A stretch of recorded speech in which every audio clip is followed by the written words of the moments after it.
Welcome back to physics forum. आज vector का fourth video lecture है। वेक्टर के पिछले वीडियो में हम लोगों ने analytical method of vector addition में बेस्ड प्रॉब्लम को डिस्कस किया था।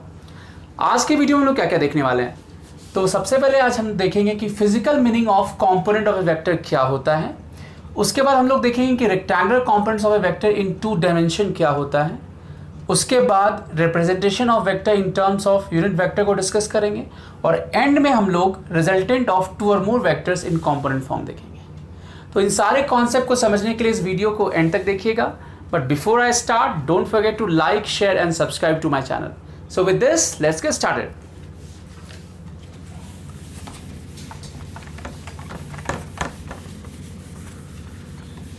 तो सबसे पहले हम लोग स्टार्ट करेंगे कि physical meaning of a vector क्या होता है ना। तो physical meaning of a vector,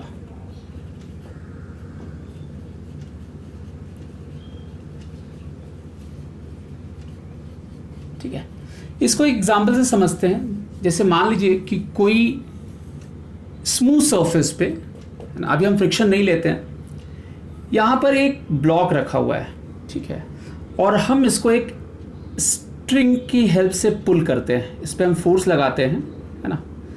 इस पर हमने फोर्स लगाया तो ये जो ब्लॉक है इस स्मूथ सरफेस पे आगे मूव करेगा, राइट, इन दिस डायरेक्शन। अगर हम आपसे पूछे कि इसका एक्सेलरेशन कितना होगा, तो ए हम बोलेंगे F/m, राइट। अब हम क्या करते हैं, अब इस स्ट्रिंग को सर्टेन एंगल पे हम, है ना, पुल करते हैं, है ना, और ये जो ब्लॉक है ये आगे मूव कर रहा है, इस डायरेक्शन में मूव कर रहा है। तो क्या अब भी जो एक्सेलरेशन होगा वो इतना ही होगा।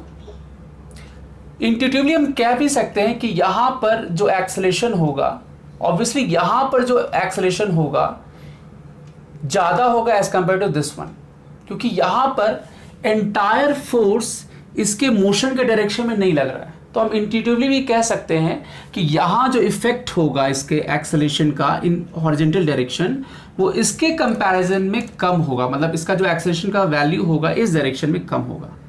तो यहां पर क्या हुआ कि अगर हम देखें तो ये फोर्स जो है उसका सर्टेन कुछ फ्रैक्शन ही इस पर्टिकुलर डायरेक्शन में काम करेगा, राइट। और इसी फ्रैक्शन को हम लोग क्या बोलते हैं, कंपोनेंट कहते हैं। हम ऐसा कह सकते हैं कि कंपोनेंट क्या है, किसी भी वेक्टर का इफेक्ट है in a particular direction, right.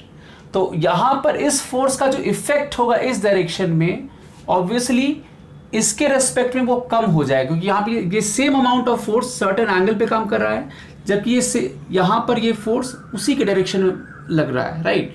तो यहाँ पे जो इफेक्ट होगा वो कम हो जाएगा। तो यहाँ पर F का जो हॉरिजॉन्टल कंपोनेंट होगा वो रिस्पॉन्सिबल होगा इसके मोशन के लिए, ठीक है। तो हम कंपोनेंट को ऐसा कह सकते हैं, किसी भी वेक्टर का इफेक्ट होता है in a particular direction, so that is your component, right. अब हम लोग इसके डेफिनेशन की तरफ मूव करते हैं और हम लोग बात करेंगे rectangular components of vector in 2 dimension, है ना। 2 डायमेंशन मतलब हुआ कि हम प्लेन में बात कर रहे हैं। जैसे मान लीजिए यही ये बोर्ड का है, ये बोर्ड का प्लेन हो गया, राइट। तो जैसे हम कह सकते हैं कि जैसे XY एक्सिस है मेरा, है ना। तो हम लोग जो देखेंगे rectangular components of a vector in 2 dimension. तो मतलब जैसे हम XY प्लेन ले सकते हैं, राइट। ये XY प्लेन है। XY प्लेन बेसिकली क्या हो गया, जैसे इसी ये जो बोर्ड है, बोर्ड का प्लेन हो गया XY, नहीं। तो अभी हम वेक्टर 2 डायमेंशनल वेक्टर को ही देखेंगे, 3 डायमेंशनल वेक्टर को मैं बाद में डिस्कस करूंगा। So for the time being हम लोग 2 डायमेंशनल वेक्टर को देख रहे हैं, जो कि एक प्लेन में कन्फाइंड हो, जो वेक्टर है ना। जैसे ये बोर्ड का प्लेन है, इसमें कोई वेक्टर कन्फाइंड हो इसके प्लेन में, राइट। तो जैसे हम कैसे डिफाइन करेंगे, तो मान लेते हैं कि कोई वेक्टर A है जो कि सर्टेन एंगल बना रहा है एक्स एक्सिस के साथ in anti clockwise direction, certain theta angle बना रहा है, राइट। इस पॉइंट को हम P कहते हैं। यहां से हम परपेंडिकुलर ड्रॉप करते हैं। तो इस ट्रायंगल में, इन ट्रायंगल OMP अगर हम बोलें तो क्या बोलेंगे कि OP जो होगा, वेक्टर OP, वो होगा OM प्लस MP, नहीं। अच्छा, हम ओ एम का मैग्नीट्यूड आराम से बता सकते हैं, ये कितना हो जाएगा, ए कॉस थीटा, नहीं, क्योंकि कॉस थीटा क्या होता है, बेस बाय हाइपोटेन्यूज। जब हम कॉस थीटा की बात करेंगे तो कॉस थीटा क्या हो जाएगा, बेस, तो O M by hypotenuse O P, तो ओ एम और ओ पी बेसिकली ये वेक्टर का मैग्नीट्यूड हो गया, ए हो जाएगा, नहीं। सो ओ एम हो गया मेरा A cos theta. In the same अगर हम साइन थीटा बोलें तो साइन थीटा क्या होगा, perpendicular P M by O P, तो पी एम जो होगा ओ पी साइन थीटा, नहीं, तो ए साइन थीटा हो जाएगा। अच्छा, x के अलॉन्ग जो यूनिट वेक्टर होता है ना, x के अलॉन्ग जो यूनिट वेक्टर होता है, हमने यूनिट वेक्टर का कॉन्सेप्ट पहले भी देखा था। तो x के अलॉन्ग जो यूनिट वेक्टर होता है उसको बोलते हैं आई कैप, और y के अलॉन्ग जो यूनिट वेक्टर होता है उसको बोलते हैं जे कैप। ठीक है, ये स्टैंडर्ड नोटेशन है जो हम लोग फॉलो करेंगे। तो अगर हमें वेक्टर ओ एम को डिफाइन करना है तो ओ एम का मैग्नीट्यूड हमें पता है ए कॉस थीटा, है ना, और यहां पर ये किधर डायरेक्टेड है, x के अलॉन्ग, तो लिखेंगे I cap. In the same way M P जो है, अगर इसकी बात करें हम, तो ये मेरा ए साइन थीटा है, और ये वेक्टर एम पी क्या है, जे के पैरेलल है, इस वाई एक्सिस के पैरेलल है, या आप कह सकते हैं कि ये जो यूनिट वेक्टर है जे कैप है उसके पैरेलल है। तो ए साइन थीटा इसका मैग्नीट्यूड हो गया, और साथ में डायरेक्शन लगा देते हैं यूनिट वेक्टर। इसी को हम लोग बोलते हैं इस वेक्टर का x component.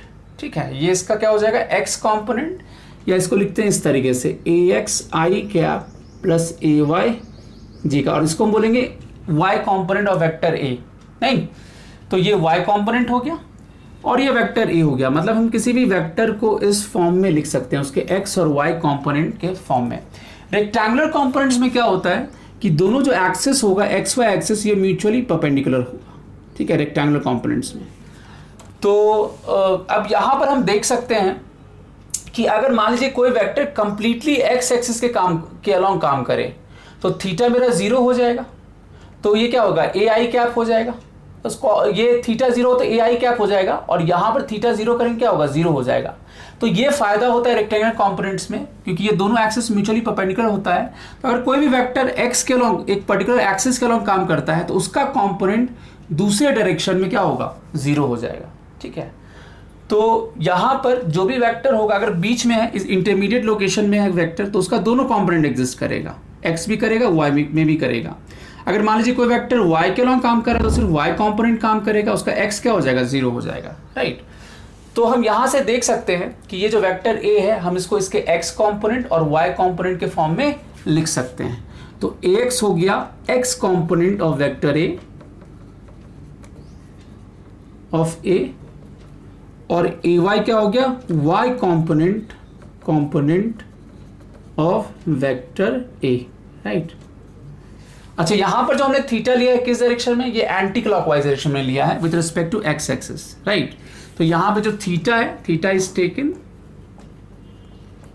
In anti clockwise direction with respect to positive direction of x axis। तो हम एक चीज और नोटिस कर सकते हैं, अगर हम a का मॉडुलस देखें तो हम इसको लिख सकते हैं root under A x square plus A Y square. A x मेरा ए कॉस थीटा है तो A square cos square theta, A Y मेरा ए स्क्वायर साइन स्क्वायर थीटा हो जाएगा।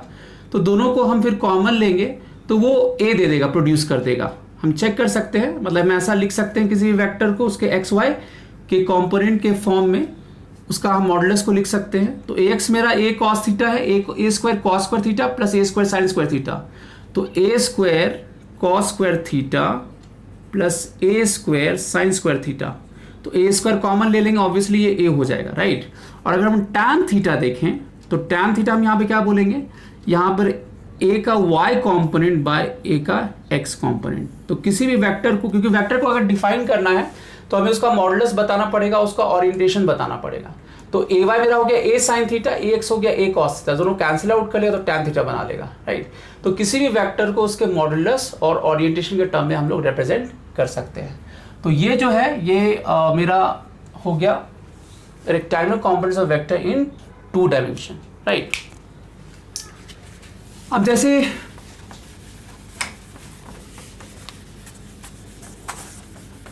कुछ एग्जांपल लेते हैं, जैसे मान लीजिए कि कि ये एक्स वाई एक्सिस है, नहीं, यहाँ पे सर्टेन एंगल लेट से 50 न्यूटन का फोर्स काम कर रहा है ना, 30 डिग्री के एंगल पे, तो इसका एक्स कंपोनेंट कितना हो जाएगा? इसका जो एक्स कंपोनेंट होगा, ये मान लीजिए कोई फोर्स एफ है, तो इसका एक्स कंपोनेंट जो होगा क्या लिखेंगे? 50 cos 30 डिग्री या 50 इंटू √3/2, तो कितना हो गया? 25 √3 न्यूटन हो गया। और अगर हम y कंपोनेंट बोलेंगे कितना बोलेंगे? 50 sin 30 डिग्री हो जाएगा, नहीं, तो 50 इंटू क्या हो जाएगा? हाफ, तो 25 न्यूटन। तो ये इसका एक्स वाई कंपोनेंट हो गया।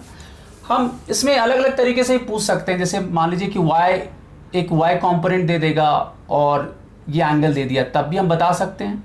अगर लेट्स से कि हमें y कंपोनेंट दिया हुआ है,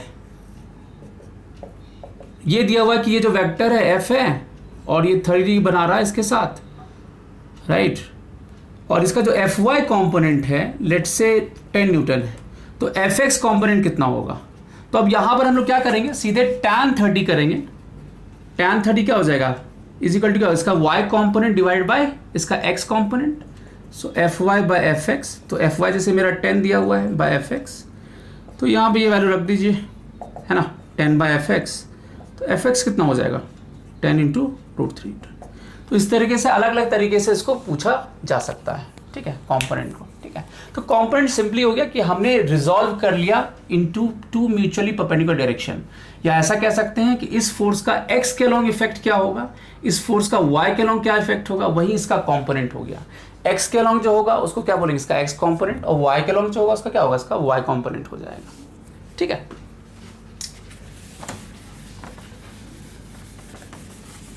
अब जैसे यहाँ पर एक प्रैक्टिकल प्रॉब्लम क्या होता है, जैसे अब क्योंकि यहाँ पर एंगल जो हमने लिया है वो positive direction of x axis के साथ लिया है, राइट। तो जैसे अगर मान लीजिए कोई फोर्स 50 न्यूटन का काम कर रहा है 120 डिग्री के एंगल पे, इधर मान लीजिए मेरा x एक्सिस है, इधर y एक्सिस है, तो इसका जो x कंपोनेंट हम बोलेंगे, इसको अगर हम वेक्टर फॉर्म में लिखें f को, तो लिखेंगे 50 cos 120 degree i cap and 50 sin 120 degree j cap. लिखने का तरीका क्या होता है कि जो हम x एंगल यहाँ पे लेंगे कोसाइन के साथ, वो क्या होगा? x एक्सिस के साथ जो एंगल होगा इन एंटी क्लॉकवाइज डायरेक्शन होना चाहिए, तो 50 cos 120 degree and plus 50 sin 120 degree हो जाएगा, राइट। तो यहाँ पर 50, अब cos 120 जो होता है ये कितना हो जाता है? -½ हो जाता है, राइट। सेकेंड क्वाड्रेंट में आ गया ये एंगल, तो ये क्या होगा? -½ और यहाँ पर हम बात करें तो 50 इंटू √3/2, सेकेंड क्वाड्रेंट में ये भी आएगा, बट ये साइन जो होता है पॉजिटिव होता है ना सेकेंड क्वाड्रेंट में, तो ये -25 i cap plus 25 √3 j cap, तो ये लिखेंगे हम लोग, राइट। बट हमारे पास एक इससे बेटर तरीका है, क्योंकि अब हर बार क्या होगा कि अगर हमें एंगल दिया हुआ है तो हर बार हमें यहाँ जो एंगल लेंगे वो positive direction of x axis के साथ लेना है और इन एंटी क्लॉकवाइज डायरेक्शन लेना है। तो इससे एक बेटर तरीका है हमारे पास वेक्टर को रिप्रेजेंट करने का, वो है यूनिट वेक्टर मेथड, ठीक है। तो हम लोग वो देखते हैं कि जो ज़्यादा कन्वीनियंट मेथड है हम उसको फॉलो करेंगे। अभी मैं जब उसको बताऊंगा तो आपको खुद लगेगा कि वो ज़्यादा फ्रेंडली मेथड है, तो हम लोग उसी को फॉलो करेंगे, ठीक है। तो नेक्स्ट है हमारा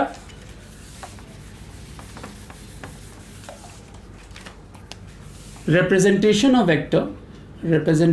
वेक्टर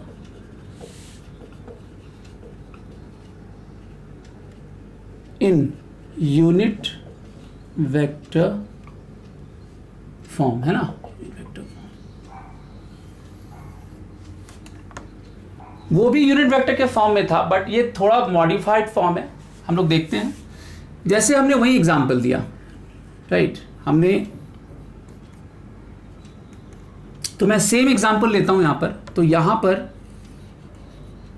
ये 50 न्यूटन है और ये 120 डिग्री था, राइट, ये मेरा फोर्स F है। अब मैं क्या करता हूं यहां पर,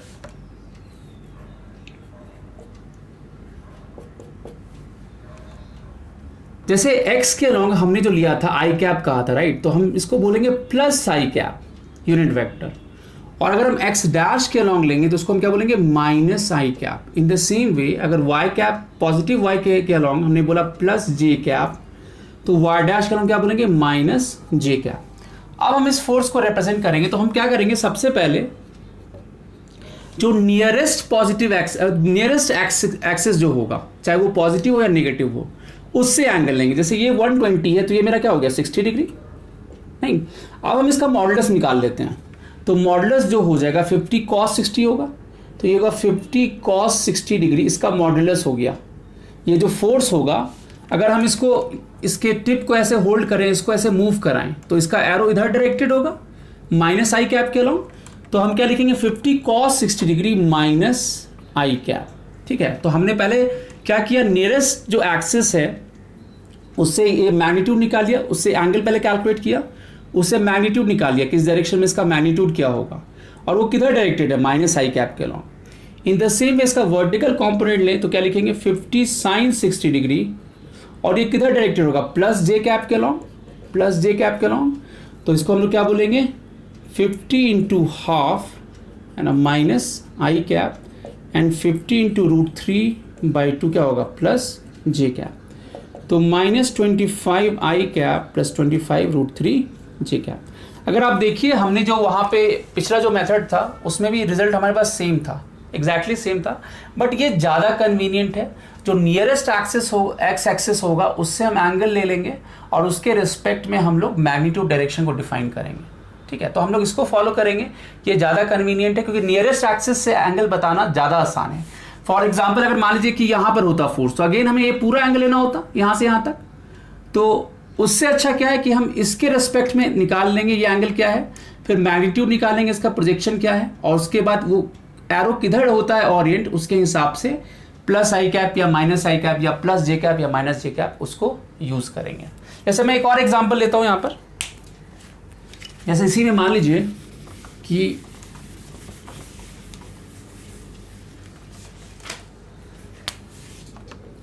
अगर यही फोर्स, ये जो 50 न्यूटन का फोर्स है, लेट्स से यहाँ से 240 डिग्री एंगल बना रहा है एक्स एक्सिस के साथ, राइट।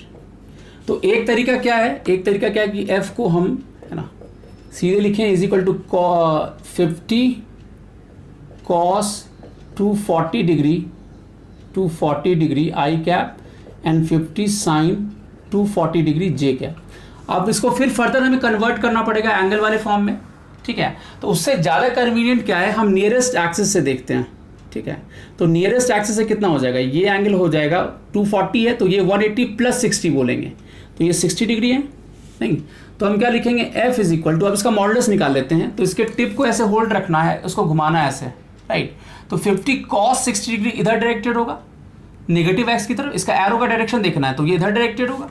तो हम क्या लिखेंगे 50 cos 60 degree minus I cap, और अगर वर्टिकल कंपोनेंट देखेंगे तो 50 sin 60 डिग्री। तो यहाँ टिप को इसको होल्ड रखना है, इसको ऐसे घुमाना है तो ये नीचे डायरेक्टेड होगा, तो 50 sin 60 क्या होगा माइनस जे कैप। अब ये जो एरो है नीचे डायरेक्टेड है तो ये प्लस जे कैप, तो क्या ये माइनस जे कैप होगा। तो यहाँ से -25 आई कैप -20 और ये 25 √3 जे कैप आ जाएगा, राइट। यहाँ से भी कैलकुलेट करेंगे सेम रिजल्ट आएगा, बट ये ज़्यादा कन्वीनियंट है तो हम लोग इसी को फॉलो करेंगे। ठीक है, अब हम लोग देखते हैं रिजल्टेंट ऑफ 2 और मोर वेक्टर्स इन कंपोनेंट फॉर्म, है ना। 2 or more vectors in component form।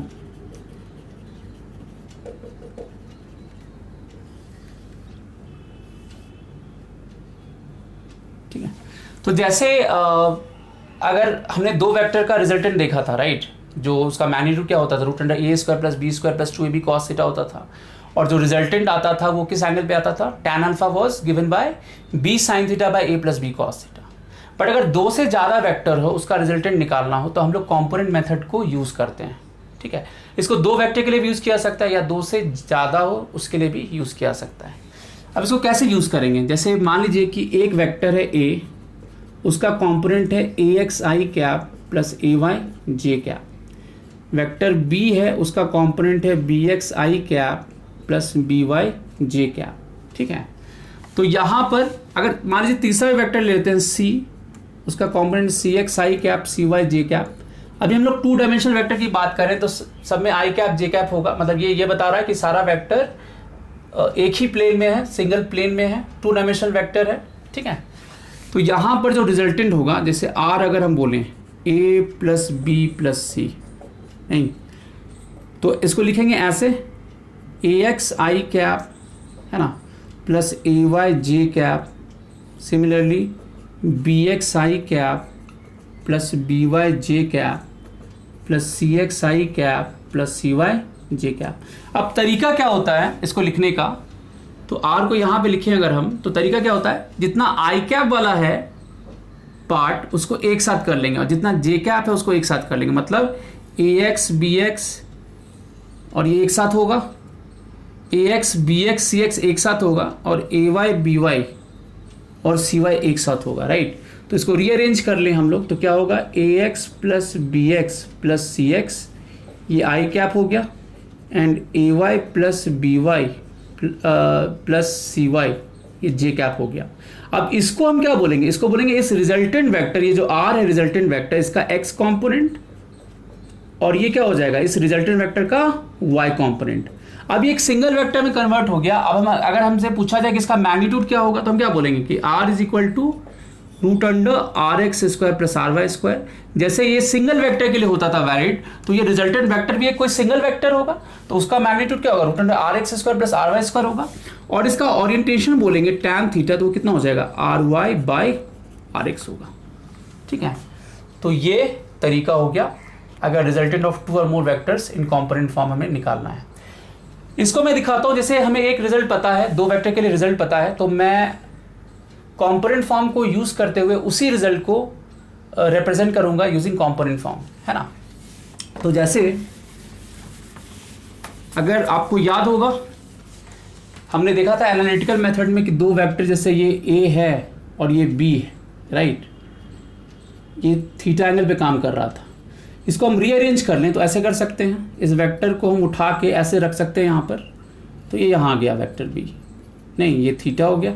अब हम यहाँ पे इधर x बोलते हैं, इधर y बोलते हैं, राइट, ये ओरिजिन हो गया।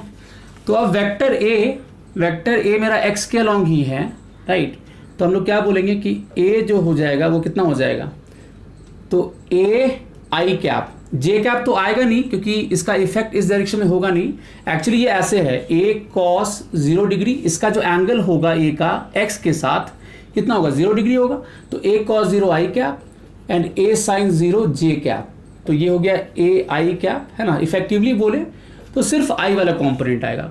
b की हम बात करें तो b का दोनों कंपोनेंट आएगा, तो b cos थीटा इसका x कंपोनेंट हो गया, b sin थीटा j इसका y कंपोनेंट हो गया।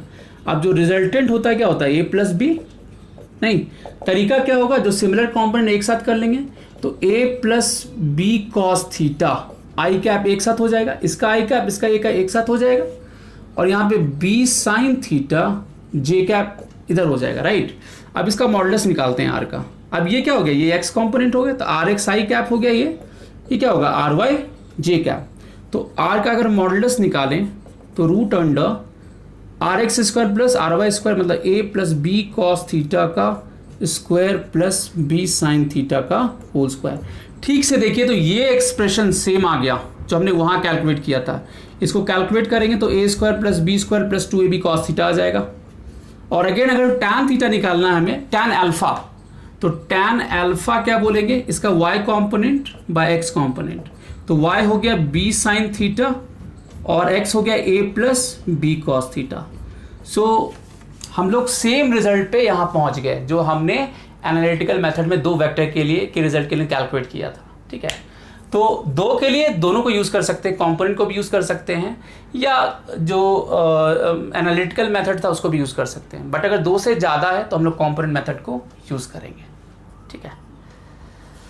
तो that's all for this video. I hope you like my video. Vector के नेक्स्ट वीडियो में हम लोग rectangular components of a vector in 2 dimension पे बेस्ड प्रॉब्लम को डिस्कस करेंगे। तो आज के वीडियो के लिए इतना ही, मिलते हैं अगले वीडियो में। Till then take care, good bye.